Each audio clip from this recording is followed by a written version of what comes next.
أم اتخذ مما يخلق بنات وأصفاكم بالبنين وإذا بشر أحدهم بما ضرب للرحمن مثلا ظل وجهه مسودا وهو كظيم.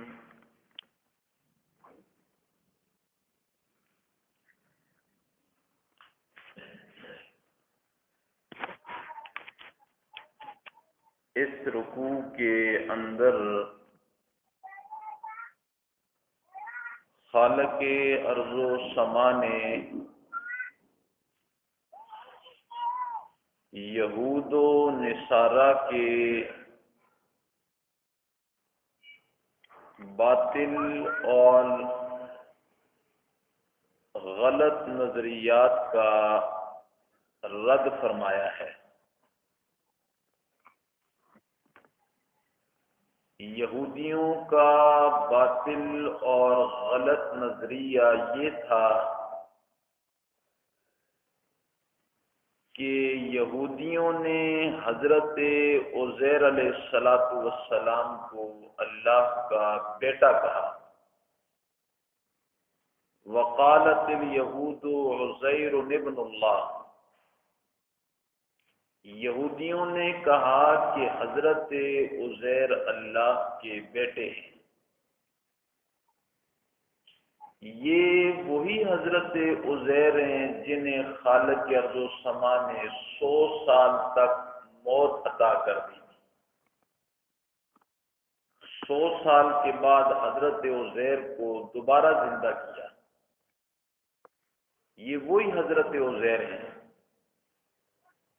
یہودیوں نے یہ نظریہ قائم کیا کہ حضرت عزیر اللہ کے بیٹے ہیں، اور عیسائیوں کے باطل اور غلط نظریے کی خالق ارض و سما نے تردید کی کہ عیسائیوں نے یہ عقیدہ گھڑ لیا تھا کہ نعوذ باللہ حضرت عیسیٰ علیہ السلام اللہ کے بیٹے ہیں۔ وقالت المسیح ابن اللہ، انہوں نے کہا کہ حضرت عیسیٰ اللہ کے بیٹے ہیں، اور مشرکین مکہ نے اور عرب کے ارد گرد رہنے والے علاقوں کے کچھ لوگوں نے یہ غلط عقیدہ اور نظریہ گھڑ لیا تھا کہ فرشتے اللہ کی بیٹیاں ہیں۔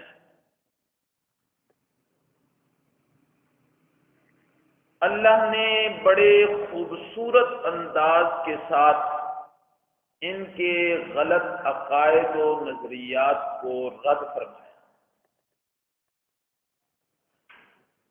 اللہ نے یہودیوں کو، عیسائیوں کو اور مشرکین کو مخاطب کرتے ہوئے فرمایا کہ تم میرے بارے میں کیسے گمان رکھتے ہو؟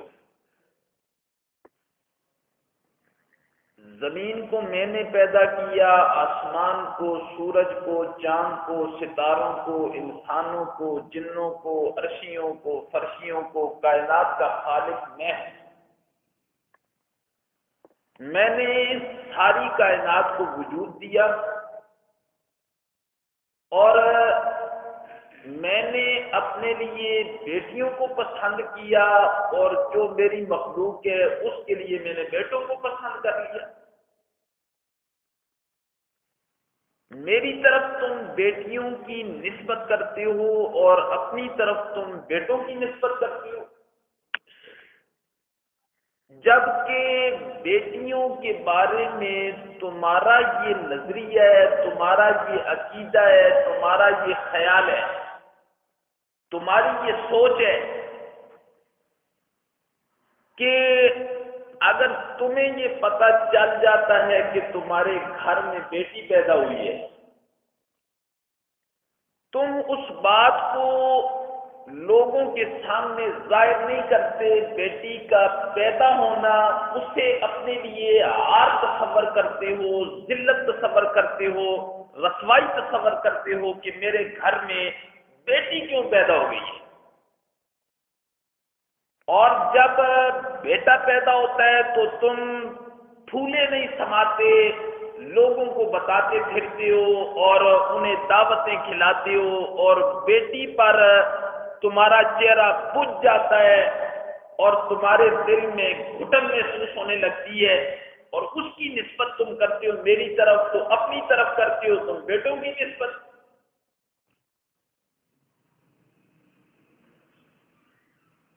آج بھی جہالت ختم نہیں ہوئی ہے، جہالت آج بھی ختم نہیں ہوئی ہے۔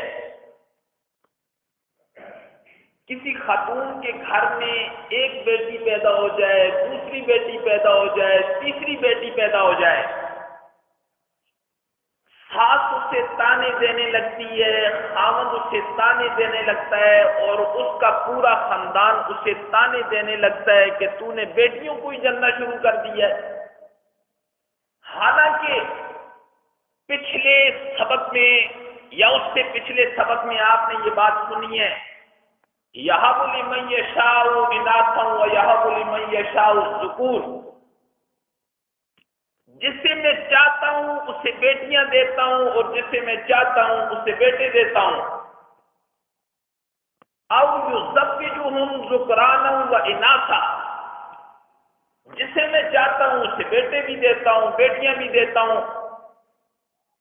اور جسے میں چاہتا ہوں بانجھ رکھتا ہوں۔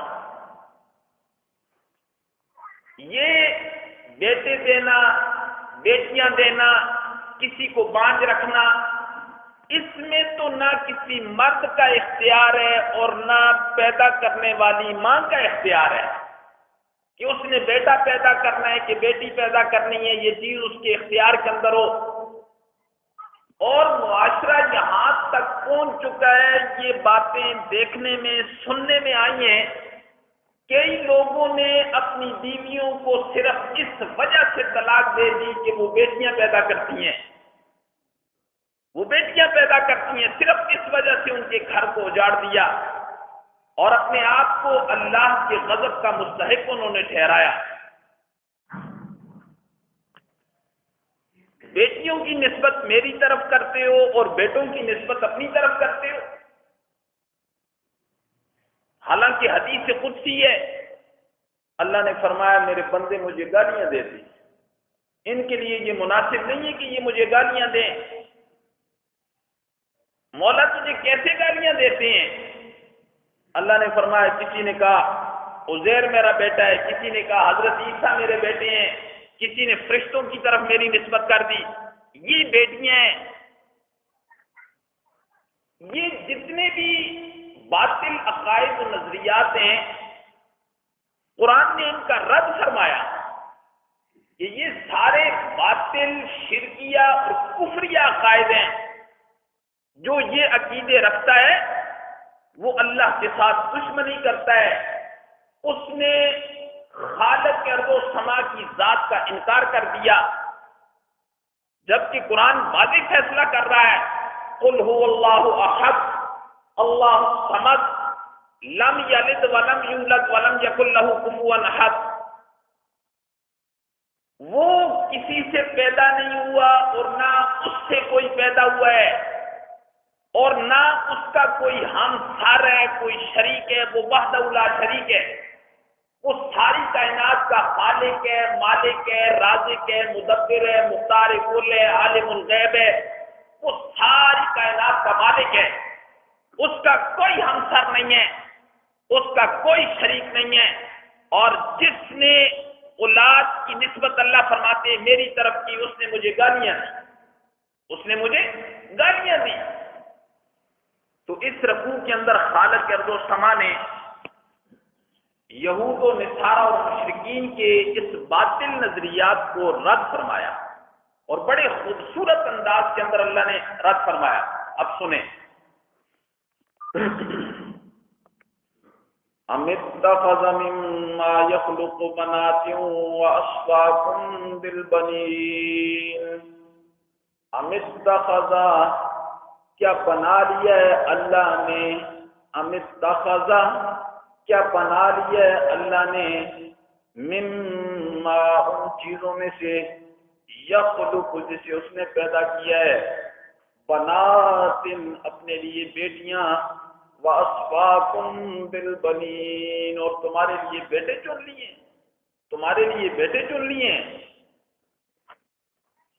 جب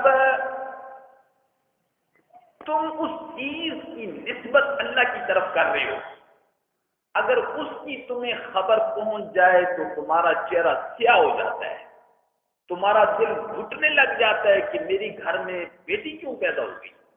اگلی آیت میں وہ فرمایا وَإِذَا بُشِّرَ أَحَدُهُمْ، اور جب خوشخبری سنائی جاتی ہے ان میں سے کسی ایک کو، بما، اس چیز کی، ضرب للرحمن، جو بیان کرتے ہیں رحمان کے لیے، مثلا صفت، یعنی رحمان کے لیے بیان کرتے ہیں کہ یہ اللہ کی بیٹیاں ہیں فرشتے، ظل وجهه مسودا، ان کے چہرے سیاہ ہو جاتے ہیں، ان کے چہرے کالے ہو جاتے ہیں، وَهُوَ كَظِيمٌ، اور ان کے دل میں انہیں گھٹن محسوس ہونے لگتی ہے، انہیں گھٹن محسوس ہونے لگتی ہے۔ مکہ کا ایک سردار تھا، بڑا اس کا ڈیرا تھا، لوگ اس کے پاس آتے تھے جاتے تھے، کھانا پینا بڑا پروفار تھا۔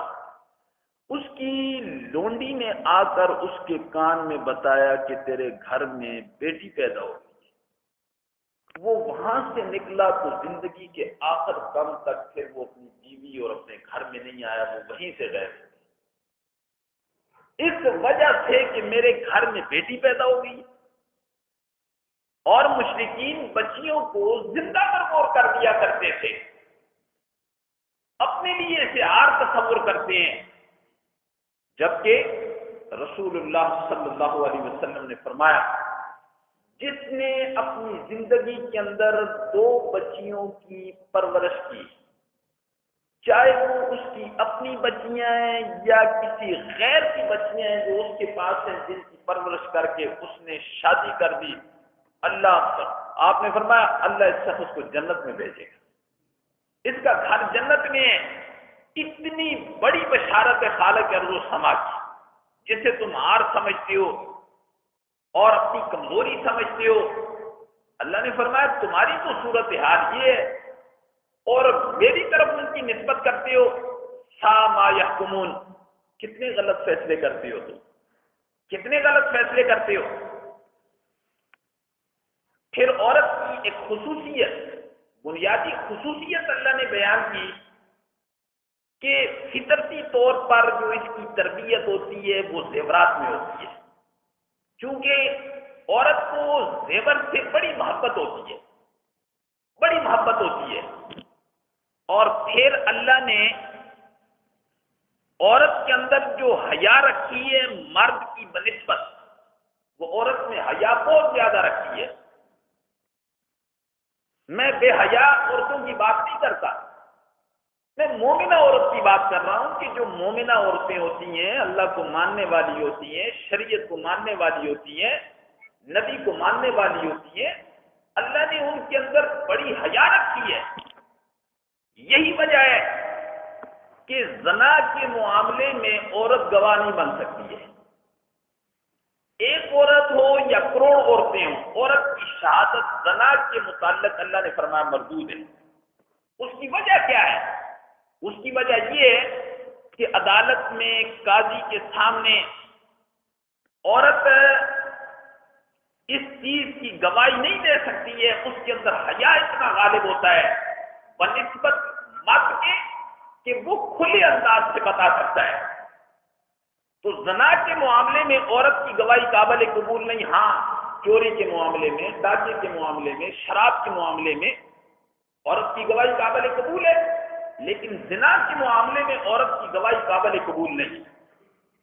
اور اللہ نے فرمایا پھر یہ اپنی بات کو، یعنی یہی ایک مثال ہے کہ اگر کسی عورت باحیا عورت نے کسی کو زنا کرتے ہوئے دیکھ لیا کہ تو وہ قاضی کی عدالت میں کھلے الفاظ میں اس کو بیان نہیں کر سکتی ہے، باحیا عورت. اسی کو قرآن نے بیان کیا کہ یہ ان سے نازک ہے، اس کی پرورش تو زیورات کی ہوتی ہے اور یہ اپنی بات بھی کھل کر نہیں بتا سکتی ہے. أَوَمَن يُنَشَّأُ فِي الْحِلْيَةِ، اور وہ عورت جس کی تربیت ہوتی ہے فی الحلیۃ زیورات میں، وَهُوَ فِي الْخِصَامِ غَيْرُ مُبِينٍ، اور وہ جھگڑے میں کھلے طور پر اظہار نافذ ضمیر نہیں کر سکتی ہے. وَجَعَلُوا الْمَلَائِكَةَ، اور انہوں نے بنا دیا فرشتوں کو الَّذِينَ هُمْ عِبَادُ الرَّحْمَنِ، وہ کہ جو اللہ کے بندے اناسن عورتیں. خلقت الملائکۃ من نور، حدیث کے اندر آتا ہے خلقت الملائکۃ من نور، فرشتوں کو اللہ نے نور سے پیدا کیا ہے. وہ نور کیا ہے؟ اللہ کا ذاتی نور ہے؟ نہیں، وہ اللہ کا ذاتی نور نہیں ہے. جس نور سے اللہ نے فرشتوں کو پیدا کیا ہے وہ نور اللہ کی مخلوق ہے. جیسے ہوا اللہ کی مخلوق ہے، پانی اللہ کی مخلوق ہے، ایسے ہی جس نور سے فرشتوں کو پیدا کیا گیا ہے وہ نور بھی ایسے ہی پانی کی طرح، ہوا کی طرح، مٹی کی طرح. جو مٹی اللہ کی مخلوق ہے، پانی اللہ کی مخلوق ہے، ہوا اللہ کی مخلوق ہے، ایسے ہی وہ نور بھی اللہ کی مخلوق ہے جس سے خالق ارض و سما نے فرشتوں کو پیدا کیا. اور فرشتے نہ مرد ہیں نہ عورتیں ہیں، نہ کھاتے ہیں نہ پیتے ہیں نہ سوتے ہیں. ان کی خوراک تو ہے سبحان اللہ و بحمدہ سبحان اللہ عظیم. احب الکلام الی اللہ سبحان اللہ و بحمدہ سبحان اللہ العظیم. اللہ کے ہاں سارے کلاموں میں سب سے محبوب کلام جو ہے وہ سبحان اللہ و بحمدہ سبحان اللہ العظیم. یہ فرشتوں کا کلام ہے. اللہ نے فرمایا کیا تم نے فرشتوں کی نسبت عورتوں کی طرف کی؟ تو اللہ فرماتے ہیں جب میں فرشتوں کو پیدا کر رہا تھا تو تم اس وقت موجود تھے کہ اللہ نے انہیں عورتیں پیدا کی ہے؟ اللہ نے فرمایا سن لو، تمہاری یہ شہادت، تمہاری یہ گفتگو، تمہاری یہ باتیں فرشتے نوٹ کر رہے ہیں، اور کل قیامت والے دن میدان محشر میں تمہیں ان باتوں کا مجھے جواب دینا پڑے گا کہ تم نے فرشتوں کی نسبت جو عورتوں کی طرف کی اور پھر میری طرف کا کی کہ یہ اللہ کی بیٹیاں ہیں، اس کا جواب تمہیں دینا پڑے گا. ظاہر ہے اس کا جواب تو نہیں ہوگا، پھر سزا میں جہنم ہوگی. فرمایا وَجَعَلُوا الْمَلَائِكَةَ، اور بنایا انہوں نے فرشتوں کو الَّذِينَ هُمْ عِبَادُ الرَّحْمَنِ، جو اللہ کے بندے اناسن عورتیں. اشاہدوا خلقہم، کیا تم اس وقت حاضر تھے؟ اشاہدوا، کیا تم حاضر تھے، تم موجود تھے؟ خلقہم، جس وقت میں نے انہیں پیدا کیا کہ تم کہتے ہو یہ عورتیں. ستکتب شہادتہم، بتاکید ہم لکھ رہے ہیں ان کی باتوں کو، ان کی گواہیوں کو ہم لکھ رہے ہیں. وَيُسْأَلُونَ، اور ان سے سوال کیا جائے گا کہ یہ بتاؤ کہ یہ تمہیں کس نے بتا دیا تھا کہ فرشتے عورتیں ہیں. وَقَالُوا لَوْ شَاءَ الرَّحْمَنُ مَا عَبَدْنَاهُمْ، ایک اور شوشہ مشرکین مکہ کا، مشرکین کا ایک اور شوشہ، اور اس کا جواب اللہ نے دیا ہے.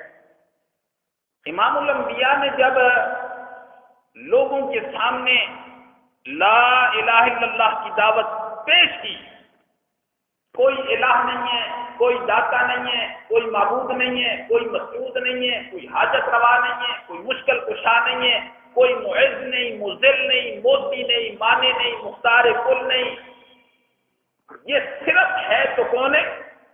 اللہ ہے.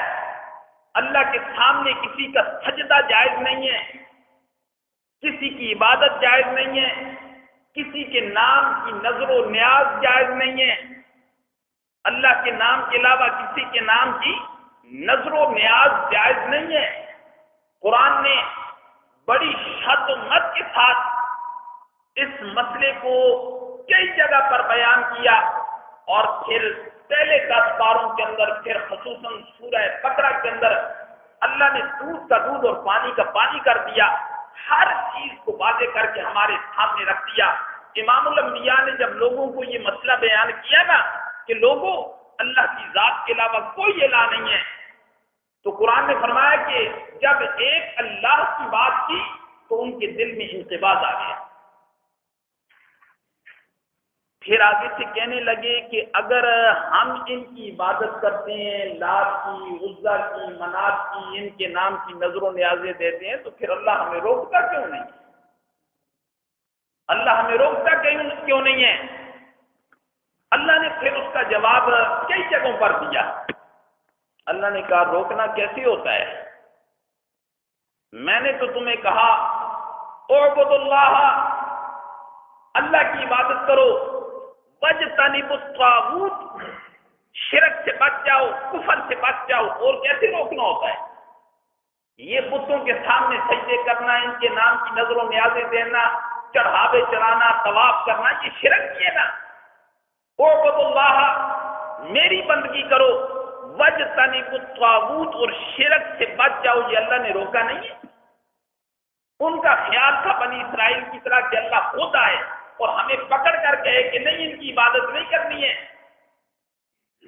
یا ان کا یہ خیال تھا کہ اللہ پھر ہمارے اندر سے یہ چیز ہی نکال دے کہ ان کی عبادت نہیں کرنی ہے، ان کی نہیں کرنی ہے، ان کی نہیں کرنی ہے. اس کا جواب اللہ نے دیا، اگر میں تمہارے اندر سے یہ صلاحیت ہی نکال لوں کہ تم نے شیطانوں کے سامنے، بتوں کے سامنے نہیں جھکنا، یہ صلاحیت میں تمہارے اندر سے نکالوں، پھر تو تم انسان نہ رہو، پھر تو تم فرشتے بن جاؤ. اس لیے کہ فرشتوں کے اندر میں نے گناہ کی صلاحیت نہیں رکھی ہے. تجھے میں نے انسان پیدا کیا اور تیرے اندر میں نے خیر کی صلاحیت کی رکھی ہے اور شر کی صلاحیت کی رکھی ہے. اور پھر یہ خیر کی صلاحیت اور شر کی صلاحیت رکھنے کے بعد میں نے تجھے کہہ دیا ہے فمن شاء فلیؤمن ومن شاء فلیکفر. میرا بندہ جس کا جی چاہے وہ ایمان قبول کرے اور جس کا جی چاہے وہ کفر اختیار کرے. میں نے تمہیں اختیار دے دیا ہے. اگر میں تمہارے اندر سے وہ گناہ والی صلاحیت نکال دوں گا، پھر تو تم انسان ہی نہیں رہو گے، پھر تو امتحان مقصود ہی نہیں ہوگا، پھر تو تم فرشتے بن جاؤ گے. تم کہتے ہو کہ اللہ نے روکا نہیں، اللہ نے روک دیا ہے. اسی کا بیان ہے. وَقَالُوا لَوْ شَاءَ الرَّحْمَنُ، وقالوا، اور کہنے لگے لو شاء الرحمن، اگر چاہتا رحمان، ما عبدناہم، ہم ان کی عبادت نہ کرتے، ما لہم بذالک من علم، نہیں ہے ان کے لیے اس بارے میں کوئی علم، انہم الا یخرصون، نہیں ہے وہ مگر تخمینے کی باتیں کر رہے ہیں، اپنی طرف سے باتیں کر رہے ہیں، جی جو ان کے دماغ میں آتا ہے وہ کہہ دیتے ہیں. پھر اللہ نے ان کو کہا یہ بتاؤ، اما آتیناہم کتابا، اللہ نے فرمایا کہ یہ بتاؤ تم اتنی مضبوطی کے ساتھ یہ بات کر رہے ہو کہ ہم ان کی عبادت کر رہے ہیں، اگر اللہ کو ناپسند ہوتا تو اللہ ہمیں روک دیتا. تو اللہ نے فرمایا کہ یہ بتاؤ کہ کیا میں نے آسمان سے کوئی کتاب تمہارے پاس نازل کی ہے جس کو تم نے پڑھا ہے اور جس کتاب کے اندر یہ بات لکھی ہوئی ہے کہ بتوں کے سامنے سجدہ کرنے، ان کے نام کی نظر و نیازیں دینی ہے؟ کیا میں نے کوئی کتاب نازل کی ہے تمہارے پاس کوئی دلیل ہے دلیل تو میرے پیغمبر کی بات کے مقابلے میں پیش کرو. اگر تمہارے پاس کوئی دلیل نہیں ہے تو پھر میرے پیغمبر جو بات پیش کر رہے ہیں وہ دلائل کے ساتھ پیش کر رہے ہیں، پھر تمہیں ان دلائل کی مضبوطی کو جان کر اپنے برے عقیدے کو چھوڑنا پڑے گا. اما آتیناہم کتابا، اما آتیناہم، کیا ہم نے دیے ان کو کتابا، کوئی کتاب، من قبلہ، اس سے پہلے، فہم بہ مستمسکون، کہ وہ اس کتاب کو بڑی مضبوطی کے ساتھ پکڑے ہوئے ہیں. بل قالوا، ان کے پاس کوئی دلیل نہیں. دلیل ان کے پاس ہوتی تو وہ بتاتے کہ ہمارے پاس دلیل ہے. پھر انہوں نے کیا کہا اللہ کی اس بات کے مقابلے میں؟ انہوں نے کیا کہا؟ انہوں نے کہا جی بات یہ ہے کہ ہم یہ بتوں کی جو عبادت کر رہے ہیں، غیر اللہ کی عبادت کر رہے ہیں، اس پر ہم نے اپنے آبا و اجداد کو پایا ہے. بس ہم نے اپنے آبا و اجداد کو پایا. ہمارا باپ دادا پردادا خاندان سارا چیز کام کرتے چلے آئے تو ہم نے بھی کیا ہے، بس یہ ہمارے پاس دلیل ہے۔ اللہ نے فرمایا یہ تو کوئی دلیل نہیں ہے، یہ کوئی دلیل ہے؟ بل قالوا انا وجدنا آبانا، بلکہ انہوں نے کہا ہم نے پایا اپنے آبا و اجداد کو علی امت، ایک طریقے پر پایا ہے، وَإِنَّا عَلَىٰ آثَارِهِمْ، اور بے شک ہم ان کے نقش قدم پر مہتدون، رہنمائی حاصل کر رہے ہیں، چل رہے ہیں۔ اللہ نے فرمایا وَكَذَٰلِكَ مَا أَرْسَلْنَا مِن قَبْلِكَ، اسی طریقے سے ہم نے بھیجے ہیں بہت سے رسول میرے پیغمبر آپ سے پہلے، فی قریۃ، بستیوں میں، من نذیر، انہوں نے نہیں ڈرایا، الا قال مترفوها، مگر وہاں کے اسودہ حال لوگوں نے کہا، جو کھانے پینے والے تھے، مالدار تھے، بڑے تکڑے تھے، جائیداد کے اعتبار سے، بزنس کے اعتبار سے، پیسے کے اعتبار سے، مال کے اعتبار سے، اللہ نے فرمایا میرا پیغمبر آپ سے پہلے میں نے جتنے بھی نبیوں کو بھیجا ہے، اور نبی میری وحدانیت کو لے کر جب اس بستی کے اندر آئے نا، تو اس بستی کے اسودہ حال لوگوں نے، کھانے پینے والے لوگوں نے، مالدار لوگوں نے، جن کی جائیداد کی، جائیدادوں کے مالک لوگوں نے کیا کہا؟ انا وجدنا آباءنا علی امت، بے شک ہم نے پایا اپنے آبا و اجداد کو ایک طریقے پر، وَإِنَّا عَلَىٰ آثَارِهِمْ مُقْتَدُونَ، اور بے شک ہم ان کے نقش قدم کی تقلید کر رہے ہیں، ان کے نقش قدم کی تقلید کر رہے ہیں۔ قالت، فرمایا اللہ نے فرمایا اَوَلَوْ جِئْتُكُمْ بِأَهْدَىٰ مِمَّا وَجَدتُّمْ عَلَيْهِ آبَاءَكُمْ، کیا پھر بھی تم میرے نبی کی بات نہیں مانو گے، اگرچہ میرے نبی وہ تمہارے آبا و اجداد کے طریقہ سے اعلیٰ طریقہ تمہارے پاس لے کر آئے ہیں، اور میری طرف سے لے کر آئے ہیں، اور پوری دلیل کے ساتھ وہ تمہارے سامنے پیش کر رہے ہیں، اور جو تم اپنے آبا و اجداد کے طریقے پر چل رہے ہو، اس کے چلنے پر تمہارے پاس کوئی آسمانی دلیل بھی نہیں ہے، کوئی اللہ کی طرف سے کوئی بات بھی نہیں ہے، کوئی دلیل نہیں ہے، تو کیا پھر بھی تم میرے نبی کی بات کو نہیں مانو گے؟